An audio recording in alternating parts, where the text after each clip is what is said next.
Siin ma tahtsin nüüd head muuseumi külastajad tähelepanu juhtida ammu ajaloo annaalidesse kadunud Tartu Raadio. Reklaame mängiti meil Sonifexi pealt, mis siis sisaldab... See maksis 91. aastal 63 000 rubla, ehk ma arvan, et isegi ärimehed ei osanud sellest rahast unistada. Seda oli Eestis mõni üksik mudel tegelikult. Seda oli R2-st, oli Top Raadios, oli Tartu Raadios, rohkem seda Eestis ei olnudki. Et mängiti teda siis 3 floppy diski läks siia sisse. Need oli kõrgresolutsiooniga diskid, mitte tavalised 1,44, vaid ta suutis ennast ajada poole suuremaks, 2,5 või mis seal oli. Ikka väga spets diskid oli. Et niipea, kui sa siia vajutasid, see oli silmapilt, pool silmapilt kotš. Ja reklaam tuli, ainult reklaamide mängimiseks. Siin on meil nüüd Raadio Tüüner margiga T101 ja kui mälu ei peta, on selle peal peaks olema ka Vene ultralühilaine sagedusriba. Sellist relva praegu kaubandusest ei ole kallid inimesed. Ja ma võin selle kohta öelda, et see on töötanud ainult 10 tundi, kui sedagi. Täiesti töökorras. On inimesed, kes ostsid ta ja põhimõtteliselt korra lüütsid sisse. Ega luupi ei ole vaatma, kas kärbesse nõudnud peale sittuda või ei ole korrekt? Vaat ei oska seda. Ja siis oli, pöörake nüüd tähele. Selle oli esimene professionaal minidisk. Räägime enne Tüünerist.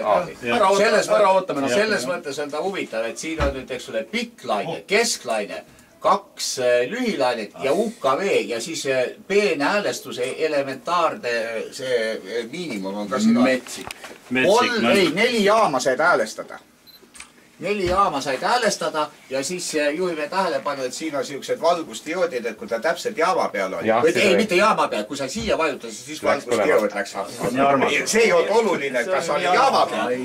Nii armas. Jah, nii armas. Nüüd on see relv, millega mängiti alguses ka Tartu Raadios muusikat. Kassett, magnetofon, juhin tähelepanu, et Tascam ei ole mitte laia tarbe. Profi oma. See kassetikas maksis tollal 5700 krooni ja ma tahtsin seda endale osta, kuna algus jäi 2 tükki neid osteti, üks jäi nagu üle ja siis ma proovisin nagu hinda alla kaubelda, aga alla 4 ja tahtnud mulle keegi anda, aga see oli minu kuupalk oli tollal 500 krooni, nii et paraku jäi see mulle püüdmatusse kaugusesse. Läheme nüüd edasi. Siin on nüüd siukene instrument, millega on ilmselt tehtud ka diskot.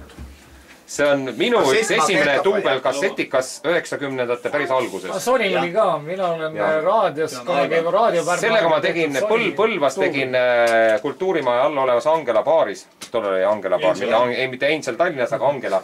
Sellega tegin diskot ja sellega esimene disko lõppes sellega, et ma suutsin selle kassetika õnneks kätte püüda, sellepärast et selle kuubikutest lava, mis mulle tehti, see varises kokku. Puldid ja kõik jooksid rappa, aga oma kassetika ma suutsin päästa. Aga selle ma ostsin nüüd tagant järgi, sest mul ise müüsin ta kunagi maha, aga nüüd ma ostsin ta lihtsalt e-pai kaudu tagant järgi. No tegelikult see kassetikas on, siit ei ole näha, siin on peal on lülituspaneelid, see on nüüd Aiva lihtsam mudel ja tegelikult öeldakse Kaiva kuldajast oli 83–85, kui toodeti sellised hästi ilusa disainiga kassetikaid, millest arenes välja kunagi Aiva 220F, mida diskorid kasutasid, VX tähendab, mida kasutasid, kus oli peal 2 võimalust, 2 kassetikat ja võimalus nende vahel miksida, pluss veel mikrofoni sisend, et said ka mikrofonis miksida. See kassetikas on mul tegelikult kogusse tulemas, aga seda ei ole, aga selle eelkäija oli Aiva F360 ja ma võin öelda, et pärast seda, kui ma ta korda sain, see kassetikas lindistas nendest kõigist ülejäänutest 2 korda paremini kui see ja see oli 83. aasta või 82. aasta kassetikas. 82. aasta. Ja ütleme, see oli ikkagi saladuskapta võin öelda, ma ostsin selle e-paist 1 euro eest ja transport oli 10 eurot. No siis on küll muuseumi eksponaat. Aga tal sai palju asju, rihmad ja kõik said ära vahetada. CVC, see oli nüüd sai mingid auhinnad aastal 86. See oli ka mingi väga tipprelv ja selle sound on ka väga hea, aga jääb alla selle 360. Midagi ei ole teha. Nii. Siis alustavad diskori magusapuleiva söömist. Võiks alustada sellisest pisikesest puldist. See on väga lihtne. Ühele poole ühendatakse üks mängija ja teisele poole teine mängija. Ja kui mälu nüüd ei peta, peaks siia saama vist saab mikrofoni. Ja see on tegelikult see on lausa priiskamine juba, et ma näitan nüüd teile, kuidas see tööpõhi, oletame, et see on nüüd vasakpool, ütleme, et see on siit, siin on nagu juhe. Et kui te tahate, et siit kõlama hakkab, siis lükkate. Diskor siin, aga kui siin peal diskor on. Meil on rohkem muusikat. Nüüd, ja ütleme, et toda tahate mängima, siis lükkate siit peale. Nüüd, kui see harjutus on olemas, siis saab seda modelleerida ümber ka niimoodi. Lükkad siia ja see hakkab meelegi. Ja siis, kui ta vaikselt läheb niimoodi, siis hakkab sealtpoolt käima. Nagu vinüül jäi sees maksmata. Et ta tahab seda ära visata. Ma ütlesin, et anna mulle, küsib algus 2000 krooni. Kuldi kuradi alghind oli 1800 krooni tegelikult tollal. Nii, ma ütlesin, et kuule, Aivar, et natukene palju on, et 500-ga ostaks ära. Okei. Pärast hiljem räägib suga see, nagu ma ei mäleta tollal, kes programmi pani, Anneli või kes seal oli mingisugune tibi, siis ütleb, et kuule, kui sa 500 annad, et siis on hästi. Ma ütlesin, okei, ma annan 500 ja 500 krooni eest ostsin selle ööklõvi panoraami esimese mikser puldiga, meil aga panoraama. Tenoni tuubel. Aga vaata, kui sa muusemi hakkad tegema, siis pane see saamislugu ka. Sellega tegid Poltovski ja Mäning. Mul on Tenoni CD-mängija. Kes see Tenoni sellega tegid Poltovski ja Mäning tegid? Sellega ma teen siiamaani, kõik üritused. Passiga teeme siiamaani. Ma mõtlen, miks need peod nii Millega? Okei, ennem kui me jõuame päravistraliite pakkide juurde, siis on siin tegelikult tegemist aastast 2000 kõige uuema kassetikaga enne seda, kui lõpetati kassetikate tootmine suurem enamus ära.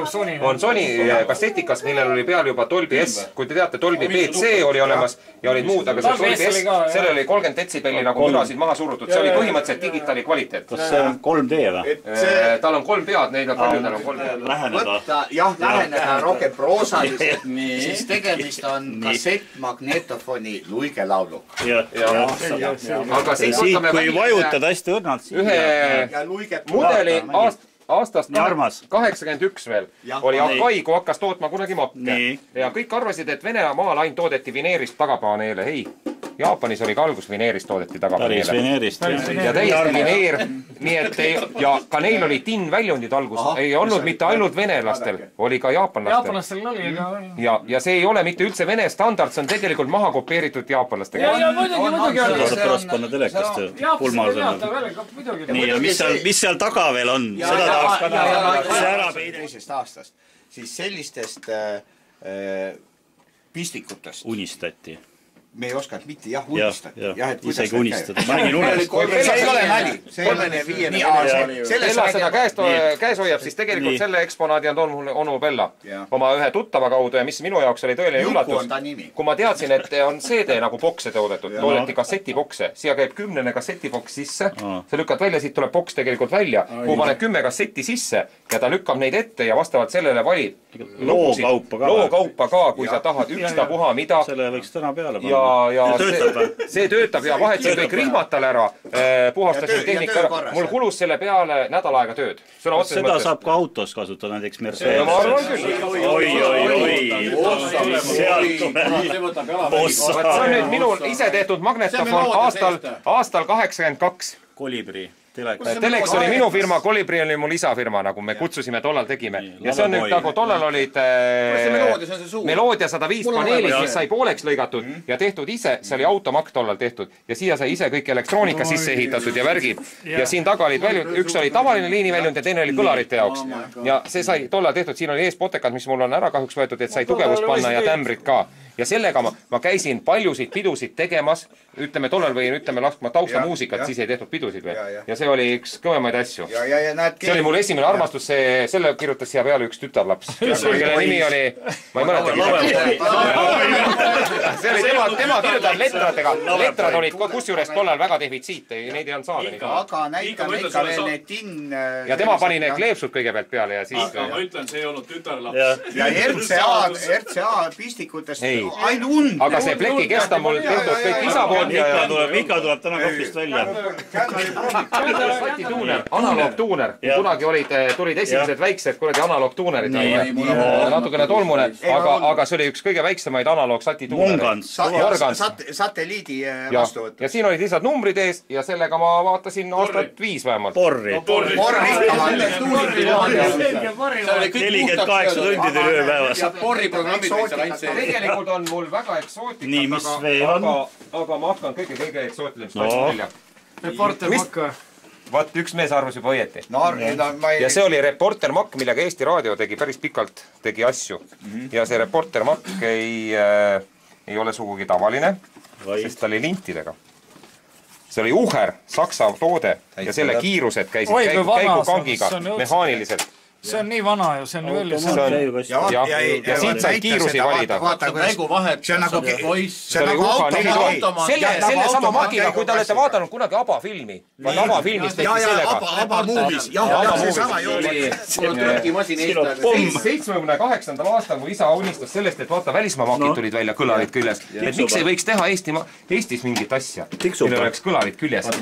Ja see on puhas käsitöö. Kõik kohver on tehtud, iga viimane keevitus on tehtud. See mängib siiamaani. Ja meloodiapaneelid olid võetud, siia sisse sai ööbendi ehitatud, siin on toitablokk ja kõlarid. Ja sellega